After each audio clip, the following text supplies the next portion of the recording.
Yeah, so I want to talk a bit about work in our group on this question of compound extremes and a multidimensional risk, and in particular the role of non-stationarity and how we try to quantify changes in risk given that non-stationarity. So if I can advance, I can. Okay, so compound extremes. So I've been thinking about this when writing titles to papers, if nothing else, but also, of course, reading all of your papers with compound extremes in the title and going to workshops and whatnot. And so I think in some sense there's, in terms of what we're experiencing in the real world, for example, what we experience in California over the last few months and years with wildfires and other contributing factors, in some sense, this co-occurrence or rapid succession, either in a given place of multiple events or multiple different kinds of events, as well as the co-occurrence or rapid succession in different places or regions. And I'm going to talk about both of these and kind of evolution of work that I've been involved in. And I think in some respects, and just over the next 15 or 20 minutes, we'll sort of go through this progression with looking at three papers. Yeah, in some respects, compound extremes are the way, we've been studying these even just implicitly in different indicators like drought indicators or wildfire indicators or other, some of the work, the empirical work with crop yields, for instance. And so in some sense, that's implicit in our literature going back a ways, but in other ways, we're really seeing how with the non-stationarity, how our systems are being stressed in novel ways. And certainly with our wildfire response system in California, that's the case. And I'm sure we all have written many examples in introductions to papers and proposals. So I often say in our lab, mostly what I do is count, and sometimes I divide by the total.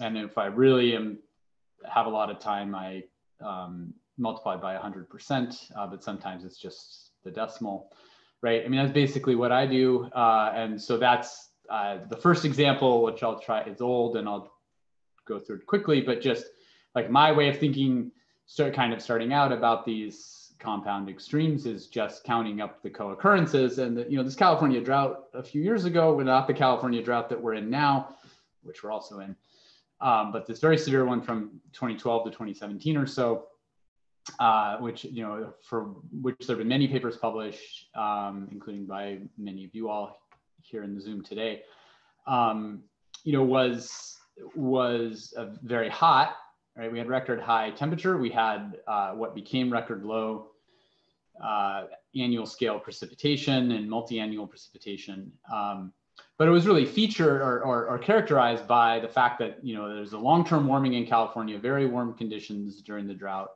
no trend in the mean annual precipitation in California, but increase in frequency and severity of drought indicators. And this is my first example of sort of an implicit compound indicator in that, the soil moisture indices, like, the Palmer indices, for instance, such as we analyzed are calculated from precipitation and temperature anomalies. And so, just again, my simple way of approaching this is just to count.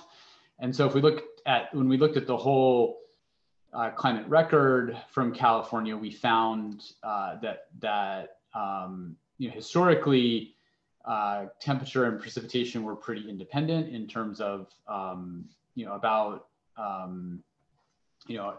half the years that were dry were warm, and half the years that were dry were cool. But the years that ended up being low precipitation and warm years were more than twice as likely to produce severe drought. And what would not be surprising to anyone from the long-term trend in California was that the warming had caused a vast preponderance of warm years, which meant that when low precipitation happened to occur, even if it was noise, it was much more likely to occur with high temperature and hence much more likely to produce severe drought. And again, I'm acknowledging that, these Palmer drought indicators are, there's some circularity here, right? But again, this is the kind of metric that has been used for a long time that implicitly aggregates multiple climate conditions. So then this is, what might fall in the category of detection. And then for attribution, to cause and effect, we can analyze, say, the CMIP ensemble suite, for example. So you're all familiar with this, and just quickly in the case of the drought, not only no trend in the observed mean annual precipitation in California, but no forcing, no forced response, other than a slight, in the recent decades, a slight increase in the mean annual precipitation in the GCMs, but essentially, no change in precipitation. But with the warming, which is high statistical confidence in the historical simulations relative to the natural, the net result that we found or counted in the CMIP ensemble was increase in the probability of low precipitation and warm conditions occurring simultaneously in the historical simulations and not no change in the natural. So again, just counting up co-occurrences. So that's one example of sort of implicit compound indicators. Another example are like the wildfire risk indicators for wildfire weather, which have been used for a long time in wildfire research and in operations. For those of you in California or the West Coast, Oregon, Washington, or I can imagine even just following the news this summer, right? We had an extreme wildfire year this year, and it's part of a long-term trend, right? So the area burned in the Western US overall has increased around 10-fold over the satellite era. And work from Abetsoglu and Williams, and then synthesized the National Climate Assessment, around half of that increase in area burned over the region, over the Western US, is attributable to the effect of warming on vegetation aridity. So in this year in California, we just we've had really severe years and record years recently, but then this year we had the largest single wildfire in California's history, breaking the record from 2018. We had 5 of the top 6. We had 6 of the top 20. There's another one that would have been in the top 20, but the top 20 became out of reach when these other 6 went into it, right? So, I mean, there's a bunch of a number of 100,000 acre fires that are not, some people, some that no one even knows the name of. I mean, this was really, really severe and had severe impacts. And so it just happened that we had a paper on the autumn wildfire conditions that came out right when these large complex fires started in August, just a couple days after. And so the long-term trends, again, here's another example of just to make the point again about these implicit indicators of compound conditions, right? So the long-term trend, temperature trend, warming in California, and I'll come back to these 2 regions. These are regions where having autumn wildfires in 2018 in both Northern California and Southern California really stressed the wildfire management response, which we also saw this year. So keep an eye on those regions.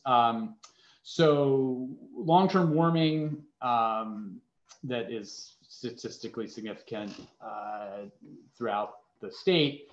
Long-term drying during the autumn over most of the state, but I'll note this is much weaker in terms of the strength of the signal relative to the noise, and we're not claiming detection and let alone attribution on this. But the net result, of how temperature and precipitation contribute to the wildfire weather, the fire weather index, and they're not the only 2 variables, but the net effect because of the warming and this weaker drying is very robust increase in autumn fire weather mean fire weather index over the satellite era. So again, this is a kind of implicit compound indicator, but it's the mean, it's not the extremes. And so we can actually ask, as we did in this paper, what's the relationship between the really severe fire weather days and area burned? And in fact, during the autumn, the days that are in the top 5% of annual fire weather indicator values produce much larger area burned, a much larger fraction of area burned. As you might have inferred from the change in the mean, there's been a very steep, very strong increase in the frequency of occurrence of extreme wildfire weather days, more than a doubling in the last 4 decades. And so we were interested in this paper was the spatial co-occurrence, because in 2018 had the Paradise Fire and the Malibu Fire in Northern and Southern California happening in November really stressed the wildfire management system, right? The resources were just not there to deal with both of those at that time of year. And so we were interested in the co-occurrence. And again, this will be the last of the simple results, my simple counting, right? So if we just, or my approach, the simple approach of counting, right? So if we just go up and count up co-occurrences, right, we see these long-term trends in both RCP 8.5 and 4.5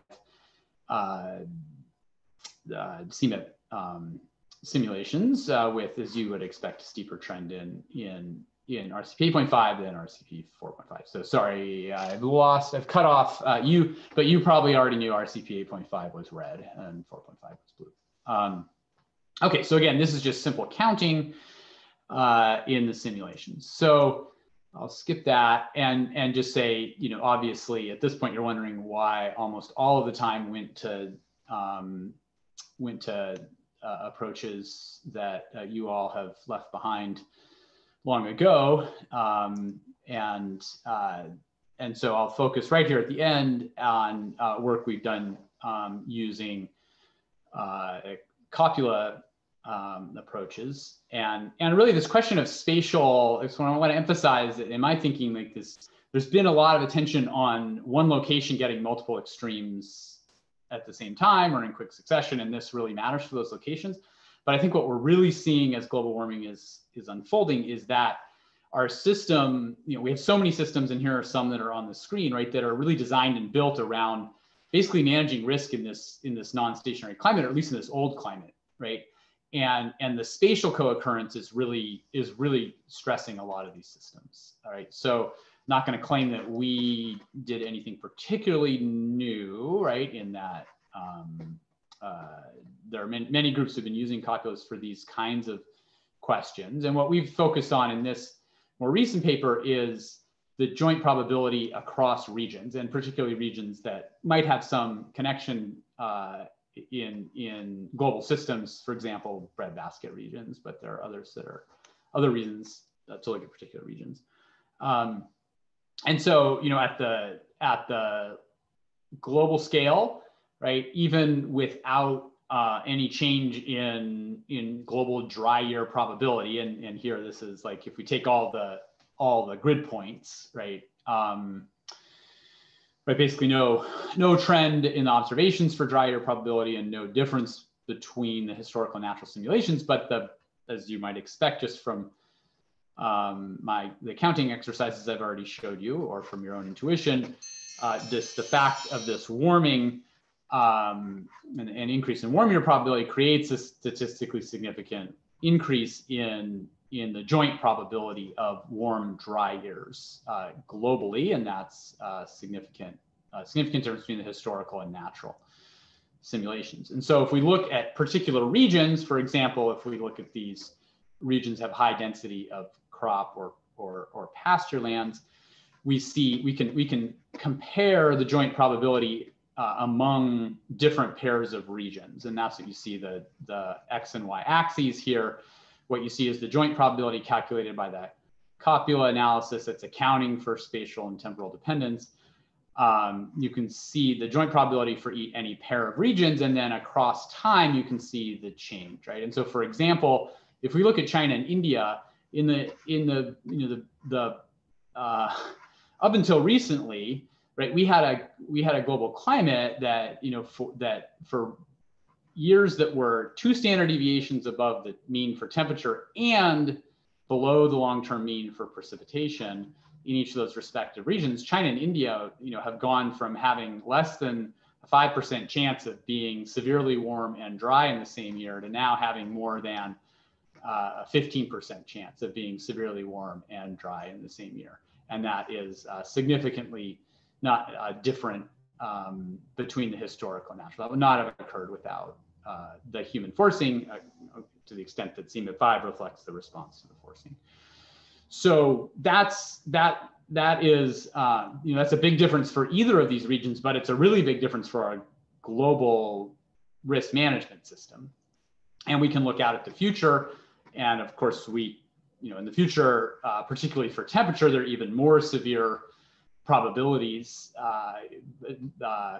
realistic probabilities of even more severe conditions. And so, for example, if we look again at China and India, right, these are now delta probabilities, right? And so the 4 standard deviation temperature anomaly in both regions, and also a dry year in both regions, right? Now, we're looking at more than a doubling or so of, for 4 standard deviations, quite more than a doubling for China and India.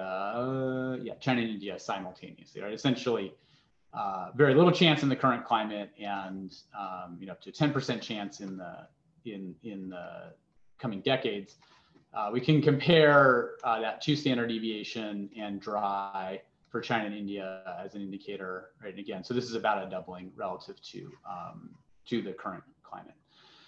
So I think the main point I want to make in closing is not that I'm offering my own approach as the most sophisticated. I would offer Sarhadi et al. As Ali's the approach that Ali and collaborators have developed as being a viable method for quantifying these changes in spatial co-occurrence while accounting for the non-stationarity both in space and time. And again, this is critical for a number of these questions, and in terms of particular calculations, these extreme wildfire weather conditions of the nature that I've shown you, as well as the kinds of quantification of agricultural yields that are already in the literature, and then the kinds of multiple extreme events, whether it's storm surge and precipitation, or heat and short-term heat and drought or low precipitation. And I think also that something that my research group has worked on quite a bit in recent years are the physical ingredients, right? So we could imagine these kinds of calculations with blocking, or with particular configurations, particular atmospheric patterns that we know historically produce heavy precipitation over given regions, et cetera. So with that, I will yield. All right, thanks very much, Noah. I certainly think there's still a lot of value in simple counting kinds of approaches. And yeah. I've actually gotten good at the coding for that, of the counting. I don't have to write it from scratch anymore. Automating the simple things, yeah, it's a big win. Yeah, and mentioning trading of people and resources, distributing risk. I recently learned about the trading off of firefighters between Australia and California, and how that's been made more difficult in recent years as the fire seasons have overlapped more and more. So if people have questions, which hopefully you all do, please, I guess, make a note in the chat, or perhaps we can just space them out such that you can unmute yourself. But we'll start with Corey, since he put a question in the chat first. Go ahead, Corey. We're doing the unmute option. So my question was, you said that the new Sarhadi method is viable, but what does it offer that you couldn't get from counting? And you said something about, probability, but counting is a classic way to think about probability. Yeah, so I think in the, we get for just warm and dry, so like above the long-term mean for temperature and below the long-term mean for precipitation, we actually get something very similar to what's implied, if you were counting. Where I think it's been harder for me, or where I'm more, concerned about the non-stationarity, is, and this relates to the work we published on single event attribution, is that when we get out into these, way out into the tails of conditions where we're well outside of the historical observations and the climate models are biased, we're really stuck, right? I mean, we use statistical methods to fit the observations, and then I had a paper this spring going back and saying how well does the return intervals that underpin our single event attribution, how well would they have predicted the events the frequency of events in different regions from 2000 after the historical CMIP5, and did so from 2006 to 2017, what actually happened. And the approach that we published drastically underpredicted. We were just much too conservative relative to what actually happened. So the fitting, there's lots been written on that. When we get way out of the historical distribution, then I think what's been published tend to be too conservative. But then then what do? We rely on climate models, which is what you're looking at on the screen now. And the challenge there with just counting up in the CMIP models is the biases obviously are important, and limiting and a consistent concern. And so the approach of the copula, basically what the Sarhadi method allows us to do is basically to use the mean change as the basis, and then use the copula to calculate the probabilities from that mean. And I think that those two together I'm more confident in that than what I've done personally with the fitting to the historical observations and trying to bias correct the models in one framework. Should I just look at Victor's question in the chat here, Kai? Yeah, maybe. Or maybe when we run out of time, let me know. Yeah, maybe let's touch on Mircea. Let's do your question first, since it sounds like it's pretty similar to what Noah was just saying. That. Okay, yeah. Yeah, this is Marcea from Environment and Climate Change Canada. So I think in slide 24, you're showing an increase of the joint distribution, which you mentioned is mostly due to the increase in warming. So is that the main cause, or you also see an increase of the components of warming and dry conditions? Yeah, so we have a supplemental figure that I don't have in the slides here. I apologize. So there's no statistically significant change in the variability for either of these two maps on the left and the center. And so it's really driven by the mean, and then you can see it's quite noisy for precipitation spatially, and there's lots been written about individual regions here, including by authors here in the Zoom. So I think my overall statement is that we can find a lot of exceptions when we do regional analysis, and certainly for California, our group has lots of papers at this point, analyzing the atmospheric configurations associated with wet and dry and warm and cool. But at the global scale, I think that, I would say historically, really, the change at the global scale in warm and dry joint probability at the annual scale, at least, is really driven by the warming. And then we find for shorter time scales and smaller spatial scales, there are certainly exceptions to that. And again, I think my point in showing the California example for the drought, well, it's quite old at this point, was really that it doesn't take, where we have events or prolonged conditions that are stressful to systems because of the co-occurrence of multiple ingredients, we really don't have to change any more than one ingredient to really change the outcome. And that was true for the California drought. It's true in lots of examples. It was true for these fires in California this year with the lightning.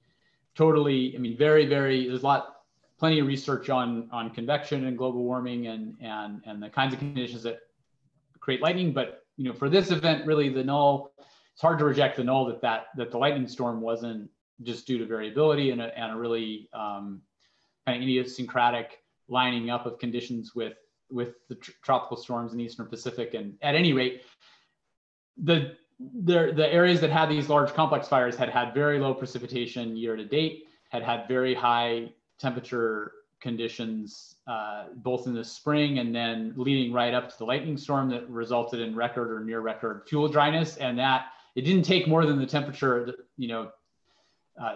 trend to really up the odds that when you get low precipitation and a freak lightning storm, that you've got a landscape that's too dry for the management system to be able to contain.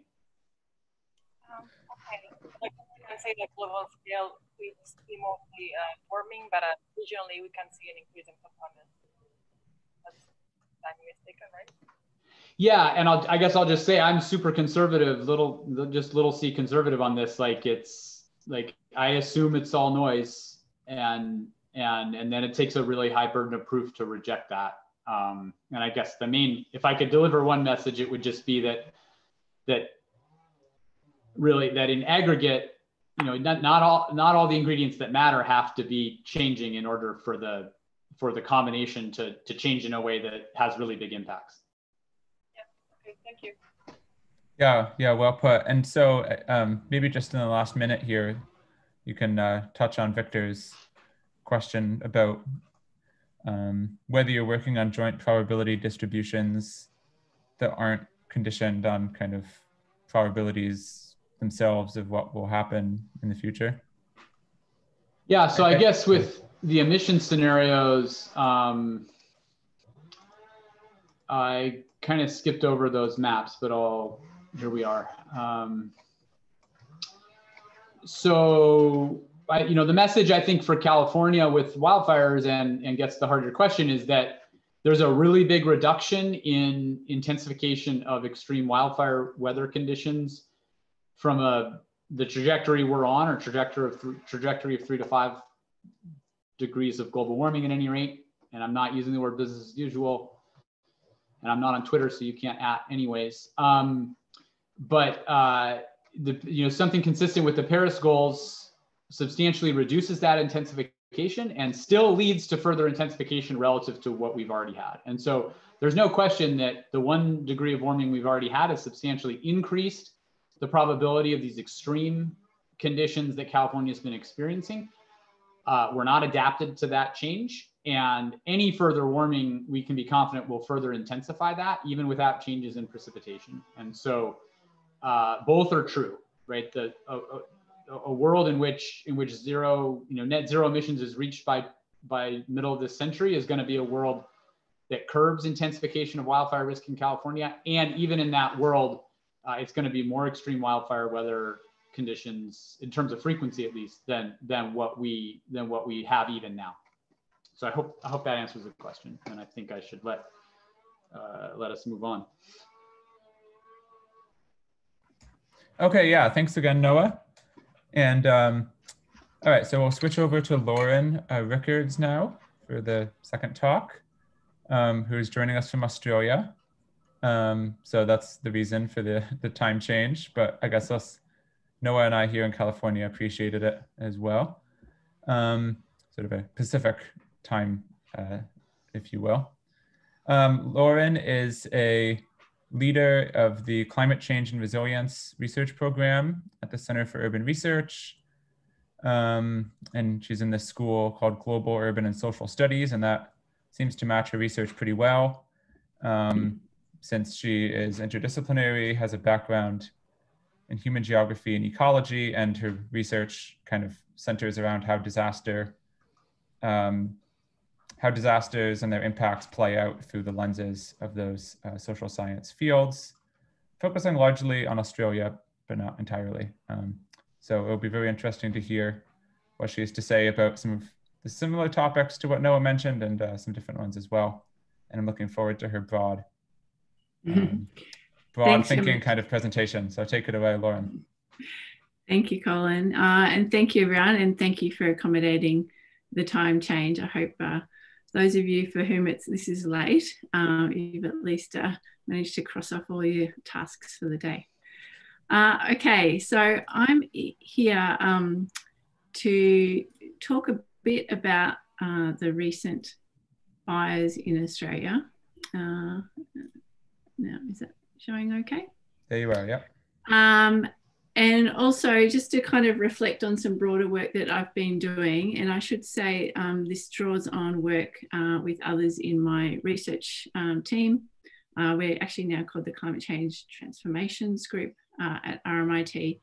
And I'm also a lead author with the Working Group 2 for IPCC 6th Assessment Report on Australasia.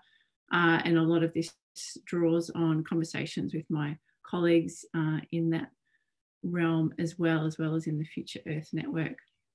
So what I wanted to do today was to use the recent fires in Australia to reflect on this question of the human dimensions that we often hear about in relation to disasters and climate change impacts, and to kind of, I guess, throw out some suggestions that hopefully you can help explore and open up a conversation, because it really does feel like there's actually a lot of untapped potential, if you like, for cross-disciplinary conversations about these elements. And so I wanted to, first of all, just give a quick overview around the fires and then move on to some more conceptual thinking. So you'll all be familiar with this. I think these fires were fairly well projected around the world, though it's hard to actually remember given that we've since had the US fires that Noah referred to, not to mention COVID, of course. So certainly it was a very, very rough start to the year and completely ruined many of our summer holidays in amongst other things. What we had was,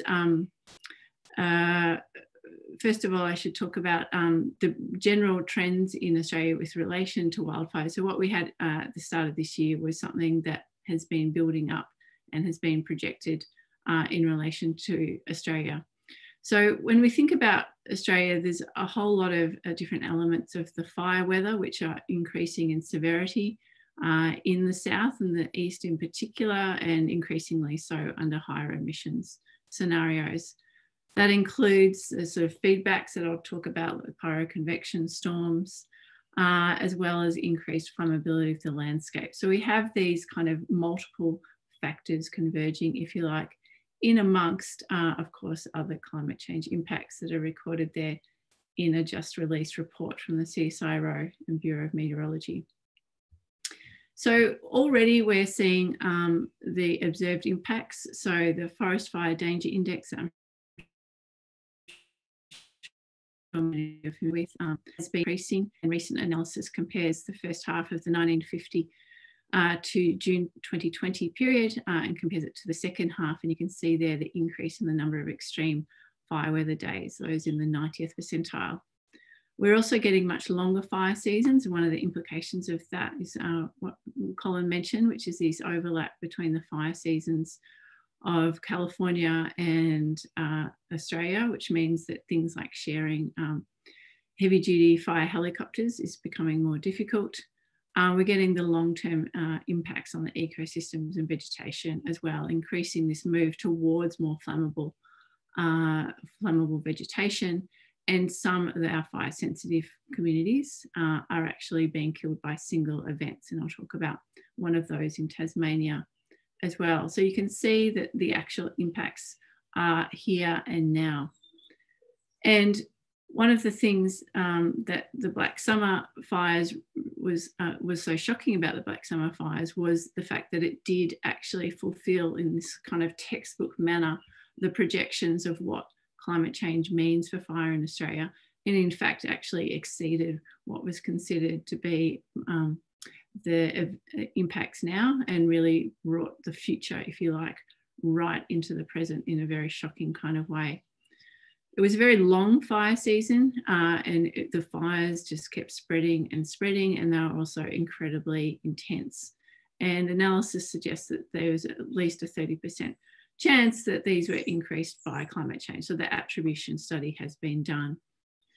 The impacts weren't as bad as you might have expected, given the intensity and the extent. 33 human lives were lost, which compared to over 170 in the Black Saturday fires just in Victoria alone in 2009, indicates a huge increase in our emergency services capacity and much better responses. So there were a lot of very painful lessons learned out of the Black Saturday fires.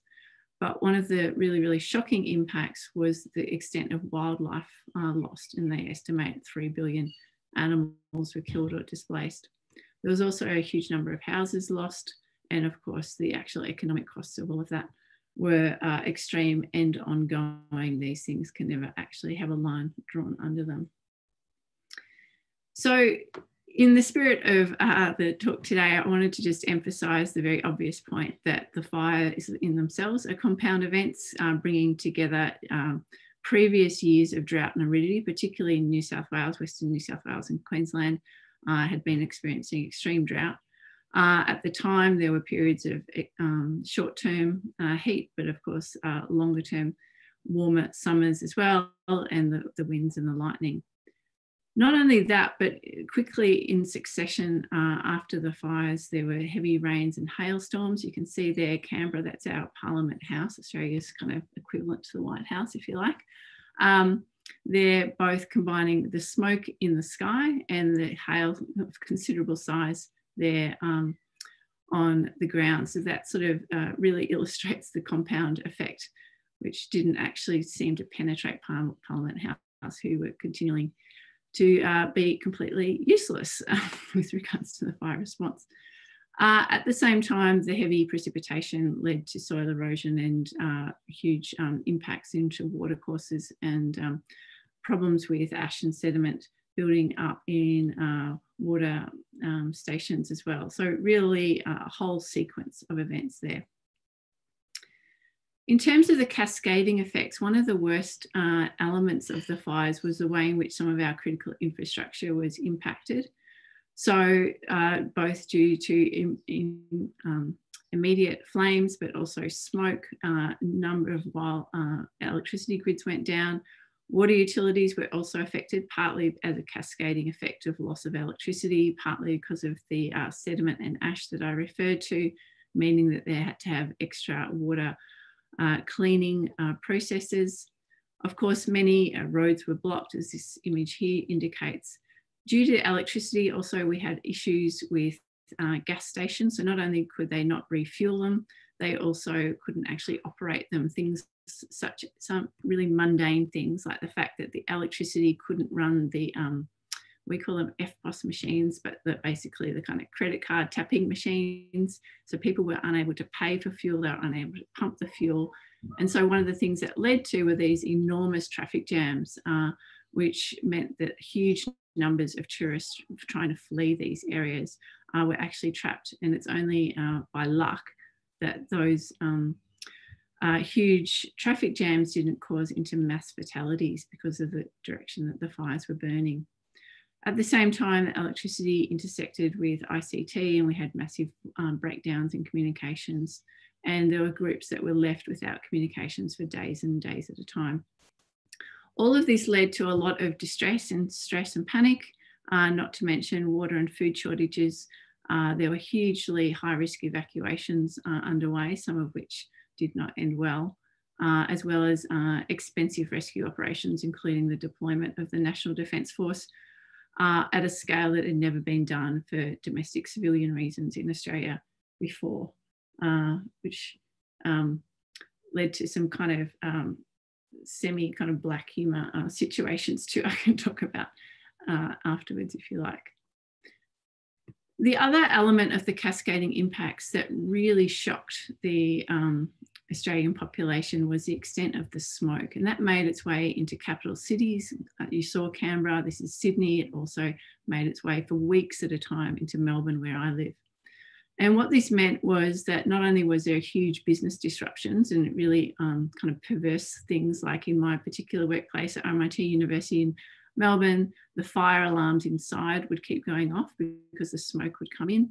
And of course, because of rigidities in procedures and standards, everyone would have to file out into the dense smoke outside and wait dutifully for the fire trucks to go in and say it's actually safer inside, and then we'd all go back inside. And this would happen multiple times. It was just perverse. So you had all of that, and of course the cost of that. But more importantly, obviously, smoke is highly toxic, and there's an estimated 429 additional deaths, as well as many, many more hospitalizations, and huge other cascading impacts too that weren't really captured here. Things like MRI machines and other very sensitive bits of machinery in hospitals failing to work, causing disruptions to surgeries, disruptions to I know in the childbirth suites there were issues with babies being born into smoky rooms. Really, really far-reaching effects just from that smoke alone. The smoke, of course, also impacted the water sources and caused issues for particular crops, particularly grapes, ruining huge numbers of wine vintages, you'll be sad to know. At the same time, the smoke travelled extensively around the globe, including to New Zealand, where it tainted glaciers. So what we're starting to see here, and one of the reasons I'm particularly fascinated with fire, is that it feels like, in addition to the sort of compound and cascading, there's something I've called here, I'm desperate to find another C word, my alliteration, corkscrew impacts, which is that idea of just grinding down, where you've actually got a kind of cascading impacts, compounding existing impacts, but also the positive feedback on the actual source itself. So, those positive feedbacks were both in the near term, and the pyroconvective storms are, a perfect example of fire begetting fire, throwing ignition sources sometimes 15, 20 kilometres ahead of the fire front, making it virtually impossible for ground crews to keep on top of it. As well, also, I know from previous work I've done on the Hazelwood coal mine fire in Australia, where a large brown coal, extremely polluting coal mine was lit by a grass fire caused by extreme fire weather, and that burnt for months and caused deaths due to the toxic smoke as well. So you've got a kind of issue there with, particularly if you consider fossil fuels as part of the source of climate change, and then the fires themselves begetting fires that then put at risk and ignite these coal mines that were intended for, of course, internal combustion to create energy, but actually end up burning externally and very, very difficult to control. So that you've got that sort of feedback as well, causing, needless to say, enormous numbers of emissions. And then there's got these feedbacks too on our capacity to actually contain the fire. So ignition is one thing, but one of the key things, increasingly it's becoming apparent, is that the sort of key firefighting principle here is to shut them down and to put them out as soon as possible, to stop them coming, reinforcing mass fires. But one of the things around all the effects on critical infrastructure, not to mention things like the inability to start sharing these helicopters, to start actually doing the prescribed burning during short periods of time when the fire season is off. These issues are starting to actually undermine our ability to fight the fires as well. Medium term, we have these feedbacks on the plant communities, as you would understand. The ones that actually start to regenerate tend to be the ones that are better adapted to these more frequent fires, and we're getting some large-scale plant succession in Australia. And then the emissions longer term as well. So it really does feel like it's this combination of the cascade, which, if you think sort of going off into different directions, multiple directions, the compounding in the one sort of place, if you like, but then the cascading's coming back onto that. So it really does feel more like a corkscrew. So I want to now move on to just kind of highlighting what I'm sure is apparent, but just worth reflecting on about where are the different sort of human dimensions, if you like, and therefore, what does that mean for our capacity to reduce these impacts? Because it's by identifying these human dimensions that we could start to find the points of intervention. So the first obvious one is the fact that, you know, we are very, very active in shaping landscapes and have been for a very long time. And so if you think of the classic kind of IPCC diagram of climate change impacts or disaster risk as the intersection of hazards, exposure and vulnerability, you can see there that humans are actually, have been for a long time, influencing all of these. So in terms of fires, the actual hazard itself is partly shaped by the amount of fuel, the characteristics of that fuel, so the fuel management element, which is highly contentious in Australia. The exposure, so that's a land use pattern, settlement pattern question, and then the vulnerability. And there's all sorts of elements of this, and I'll look at this in a little bit further down the track, but just to emphasize here in terms of forests and ecosystems, for example, there's a huge number of non-climatic ecological pressures, which means that when a fire arrives, these communities are already disadvantaged. And just to highlight that, for example, in New South Wales, the Conservative right-wing government repealed the Native Vegetation Protection Act in 2018. That led to a virtual tripling of the amount of bulldozing of habitat, including koala habitat, which means that when the fires came through, and you would have seen some of the pictures, I should have included one, sorry, of poor fire-affected koalas, they're already on the back foot, if you like. And what that means is that we need to sort of return to this very old diagram, which you're probably familiar with, which underpins and kind of precedes that IPCC diagram of risk, which is the simple fact that disasters are always a crunch. They're a pressure between the hazard, but also a whole lot of elements of vulnerability. And Ben Wisner, Piers Blakey and others emphasised this, 3 decades ago by looking at, these different elements of vulnerability, beginning with unsafe conditions, which are mediated by dynamic pressures, which are ultimately caused by what they call root causes. And so it's really important to, when we think about the human dimensions, to remember these deep elements of vulnerability, as well as, particularly in relation to fire, the human fingerprint on the hazard in multiple ways as well. The inverse of the pressure model is the release. It's actually called the pressure and release model, because what that points towards are points of intervention and ways of actually starting to reduce those risks. So improving safe conditions, reducing pressures such as habitat clearing on koalas, and actually starting to address root causes. So in the Australian fire situation, there's now increasing focus on trying to improve environmental protections and the implementation of those, which means actually improving some basic governance and reducing vested interests, reducing the resource demands that sit behind those vested interests, such as, a lot of that clearing is to actually get at the rock underneath for quarries, which are used, of course, for the materials of the basic kind of urban expansion. You just have to ask yourself about the necessity for some of that urban expansion, and then deeper questions about how we value nature and actually relate to it as well. And from a more human perspective, the vulnerability model really emphasises the need to attend to these coexistence and coincidence of both disasters, so that exposure question, going back to that IPCC model, as well as other elements of vulnerability, such as existing socioeconomic disadvantage. And it's striking in this recent analysis that looked at all the different disaster declarations, including fire in the top left there, and you go down to the bottom right map, that's the sort of total number. So there's kind of this area in the northeast of New South Wales that keeps copying it, if you like. But then likewise, those overlap with a number of the most disadvantaged areas in the state. So you can see there the sorts of disaster impacts that are generated by that coincidence.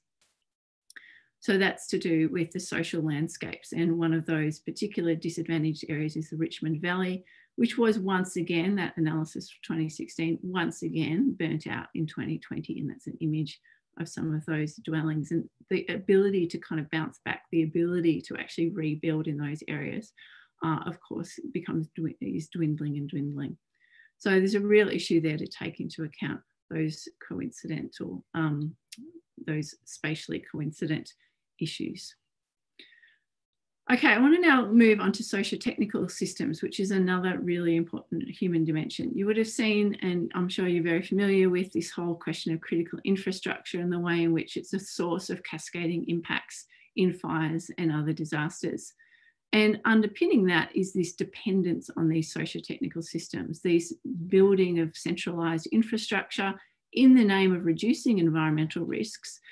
But as Pescaroli and Kelman point out, it also creates this Achilles heel, because when it's not there, we're arguably more vulnerable than if we hadn't depended on it in the first place. And so these critical infrastructure related impacts actually have this ability to really, really amplify disaster impacts because of this built-in dependence. So not only do we need to make these systems more resilient, we keep hearing about critical infrastructure resilience. Our own Australian Department of Homeland Security is very obsessed with this term, and also more robust. But arguably we need to rethink what is critical and what do we actually need to support. And social scientists and other natural scientists are also rethinking infrastructure and trying to revalue things as soil, for example, as a kind of natural infrastructure. Not only that, we need to make them less emissions intensive so they're not accentuating climate change or increasing other environmental vulnerabilities. Another neglected element of socio-technical systems is, although we think of them as these kind of inhuman, kind of monumental autonomous structures, they actually rely very carefully, very intensely, I should say, on a whole range of human operators, including maintenance workers. And often when you look at the kind of accidents, or normal accidents as Charles Perrow called them, you look at what happened, sometimes it can be a series of seemingly small mistakes, poor decisions, etc., accentuated by the sorts of decision-making systems that are built into these infrastructure systems, that you can actually trace some of these disasters too. And so it's important to remember the human element of that. And some work colleagues and I did up in Northern Australia into the role of extreme heat and electricity really emphasise that. And what we have there is incredible environmental heat, like temperatures high 40 degrees Celsius, causing the city, we're looking at the city of Darwin, and also a large number of army bases, including US army bases, up there, relying very, very heavily on use of mechanical cooling, so aka air conditioning, fans, as well as refrigeration, increasing the demand on the electricity system, which is in and of itself vulnerable to heat. Everything starts to work badly under extreme heat, causing huge pressure on the grid, leading to blackouts and urgent need for repair. Now, some of this repair can be automated, but some of it also actually requires people to go out into that extreme heat to actually work on the systems and actually get them going again. And so what you have then is you have humans, and of course we create our own bodily heat, so we have to manage that, working on very, very hot electricity grid equipment in extreme environmental ambient heat, having to do it. And the heat is such, so we interviewed them, they're actually for more than a minute's time before needing to retreat and cool down, which actually made going up the poles, doing the work, getting down, extremely inefficient. And so you get these like feedbacks where you actually wonder about the actual biological limits of being able to cope with this. And to be able to cool down, they were highly dependent themselves on electricity mediated cooling, namely ice, like eating ice slushies, and getting into air conditioned areas. So there's kind of these feedbacks there that we need to pay attention to. And certainly these are all very much part of the blackouts that occur during bushfires or wildfires as well. Another element of humans in socio-technical systems, if we focus on emergency services systems, which I'm doing some work on, one of the kind of issues there is the decision-making of what is burnt and what's protected. And one of the kind of perversities that emerged in the Tasmanian fire inquiry after the 2016 fires in the wilderness areas there, was the kind of rational decision by the, you can imagine the young fireys at the time, helicoptered into this area, told to do their job, found this half-built replica hut, which is pretty much worthless, trying to sort of celebrate some kind of settler colonial history here, and actually did some backburning, as the typical standard way to protect it, and in doing so, burnt and left to burn 1,000-year-old King Billy pines from the Gondwanan era. So this is sort of this kind of question about, just people doing their job and of some of the mistakes that are made in retrospect. So finally, the last element of human dimensions just to highlight here is, of course, the fact that we don't always agree. We don't always see the world the same way. We don't always agree what's an impact. We don't agree what's of value, as the last example just illustrated. And one of the characteristics of disasters in Australia, and I'm sure elsewhere, is they're highly characterised by confusion, contestation and conflict. And the last fires illustrated this to an extreme degree. And arguably climate change is amplifying this. Certainly in Australia, it's one of the big sort of contested elements of any disaster. And this can generate its own impacts. It can cause incredible distress, including, community breakdown, family breakdown, as well as actually worsen and compound things because you've got confusion and misinformation flowing around. So all of this highlights the need for very careful thought and dialogue between people and negotiation, and to actually identify and start to challenge some of the unhelpful assumptions we're carrying into the climate change era from older eras and ways of doing things. I wanted to end by just focusing on this is some analysis I did in the wake of the Tasmanian wilderness fires in 2016. And two of the things that emerged there, one was around the need for us to actually start questioning our anthropocentric triage in fires. So I showed the illustration of the Sandy Hut fire being burnt down, but it points to this broader fact that our standard way of reducing impacts in that respond mode is very much to prioritise human lives, human buildings, livestock, and then the rest. So it's very, very anthropocentric. And arguably, we need to actually start questioning that as these impacts become more frequent and more severe. And certainly, even farmers in the Australian context are advocating for this as well. As one of them in the inquiry said, thanks so much for protecting my sheds and fences, but while doing that, you actually let my livelihood go up in smoke, which was the land, which was the livestock. So we need to start questioning that. The other one, and I'd be interested to know what this looks like in different national contexts, but in Australia, we've got this kind of mythology around climate variability. It's a bit of a kind of proud point of our identity. We live on the continent with the highest level of climate variability in the world. But the actual continent, as you would know, is highly heterogeneous in terms of its ecosystems. And it includes a number of very, very fire sensitive ecosystems. And so while we have this kind of fire is natural, the bush bounces back, that's what it does, you've got to get off this kind of, British mentality that fire is, the enemy and start to embrace it. What happens is that leads to this normalization and naturalization of fire, and also kind of heroic bounce back resilience, which means that species and people that are more vulnerable tend to get devalued in these situations. And there's a kind of reification of resilience, which is arguably getting in the way of our ability to actually adapt properly to climate change. And so just coming back to the pressure model, one of the things that it looks at is this root causes. And I'd argue that underpinning many of these at the very root are a lot of bad ideas. And I was going to include a lot of stuff on worldviews, but I thought I'd spare you the social science lecture, but bad ideas, that'll be my summary. And simply just to say that to get over these bad ideas, we need to come together across disciplinary divides, get some physical science realities in there about things like the kind of actual ecological particularities of our ecosystems, and actually work with social scientists as well to look at the role and the power of some of these bad ideas in our disaster responses. So to conclude, I want to just highlight where I think we're going with this thinking about human dimensions.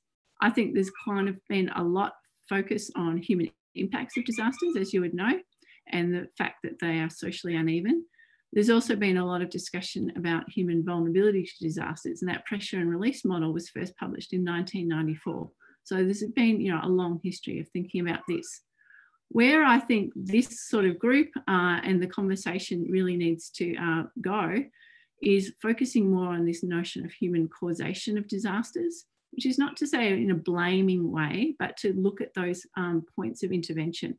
What is it that we're doing that's generating these impacts that we could therefore start to unravel and start to actually peg back?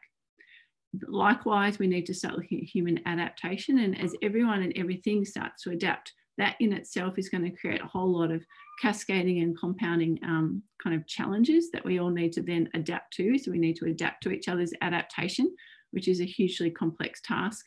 And of course, all the interactions between these. So there's a lot of work to be done ahead, and I look forward to discussing it with you. So I'll leave it there. Thanks. Yeah, thank you. Thanks a lot, Lauren. As usual, the floor is open for question. And as people digest all the information, I'll just go ahead with one question already. I was quite intrigued with this pressure and release model that you introduced there. And I was wondering, like specifically for the release aspect, there were a couple of mitigation issues pointed out. Is there some type of order as well in what mitigation would be most useful at different timescales? I saw that emission reduction was named along a couple of other things that might be like easier or like on a different level of direct impact. I was wondering if you could reflect on that. Let me just call that back up. Oops, page up. So so most of so this was done sort of, you know, in the very early days of climate change. So it sort of was designed very much for the disaster risk reduction world. And the common kind of focus in that world has been on that response and recovery phase, which is about that unsafe conditions. And one of the problems about dealing with these deeper elements of vulnerability, the dynamic pressures and the root causes, is that the causation is more complex, it's less linear, and it's much, much more difficult to demonstrate. And because of that, it's sort of been a barrier to actually being able to say, look, we need to do things like address, you know, the ideologies in our economic system in order to reduce disaster impacts. It's been, you know, a step too far. So most of the focus has been on the sort of safety side of things, that emergency response element. And arguably that still characterises a lot of climate change adaptation. It's very much on the proximate causes. It's very much on what can we do. It's very much about specific resilience, so disaster specific, you know, so fire proof buildings in, you know, response to fires, and flood levees in response to floods, and dams in response to drought, rather than dealing with the more generic vulnerabilities that really need to be addressed. And of course, greenhouse gas emissions as both an exacerbator of the hazard if you think it's coming together, is there and part of the conversation. And I find that sort of interesting that so in the wake of the Australian fires, even in the midst of them, there were very loud and angry calls for better climate change policies in Australia, which is of course like extremely overdue. But it sort of actually skips a whole lot of stuff in the middle as well, if the actual focus is on reducing the fires. So I feel like there's a lot of interest in the climate change element of it, but there's not a lot of public literacy, I don't think, about these broader elements of vulnerability. Yeah, I'll leave it there for now. Yeah, thanks. I also found those two last papers that you mentioned there quite interesting. Both of them, I think, quite thought-provoking. The anthropogenic triage concept, which I never heard before, which I found really interesting. And I guess I should really read that paper. You definitely should. Yeah. and also the other one that you mentioned, which reflected on the communication of climate change and how it relates to some type of national identity in terms of being resilient and being kind of able, like, you should be able to cope with whatever nature throws at you. How would you include that in a talk back to the greater public, in like a town hall environment where we talk to people that might be interested but maybe are not completely convinced in a media environment, about human caused climate change in a like Murdoch dominated media environment as it is present in some countries in this world? Yeah, well, that's a very good question. And it's a really tricky one. I do a lot of talks for rural communities and particularly farming communities. A lot of my work has been historically on agriculture. And there's been a massive shift over the last 5 years from kind of very, very high levels of climate change skepticism and denial through to now quite an urgent engagement. Not wholly, obviously, it's patchy across the farming community, but there's definitely been a switch. And part of the reason for that, I think, is actually starting to see the limitations of both their own assumptions about the ability to be self-sufficient and resilient, kind of like, stoic, kind of tough farming family, farming community who can kind of pull together and cope, which they can, absolutely, incredibly so, but not when it's one thing after another thing after another thing, and the compound and the cascading impacts. So starting to kind of get to that limit, but also starting to realise that resilience message gets thrown at them, imposed upon them by governments and media and others. And, be unsurprised to know that, research has indicated, the resilience language is commonly used in support of neoliberal policies, which is to say, we're not helping you, you need to help yourselves. And there's that famous sign you might have seen after Hurricane Katrina that someone stuck up on a pole, says, basically, stop calling me resilient and come and help. So the kind of misuse and abuse of the concept of resilience is something that I think people find helpful to hear, because it kind of releases them from the necessity of thinking that's the only path. Certainly it's a useful path, and I think we do undeniably have to become more resilient and more self-sufficient. But at the same time, if that's the only kind of way we're going to act, things are going to go badly. We need to start to cooperate and have a lot more collective effort as well. Thanks. I see there's one question from Victor Wang in the chat. Would you like to ask your question directly? And then there's another one from Dimitri. Maybe you could ask it afterwards. Oh, yes. So this is Victor. Hi, Dr. Rickards. Thank you for your fantastic presentation. So my question is, when right now we know that anthropogenic climate change can seem to be considered as the main culprit for almost every, well, not all, but almost a lot of bad things today. So to what extent could we and should we go down to earth and focus on the socio-technical failures and socio-political vulnerability that also contribute to, and maybe are actually the main reasons of those climatic hazard impacts, especially when we wish to push the local government officials and decision makers to really solve the problems associated with the disaster and vulnerability on the ground?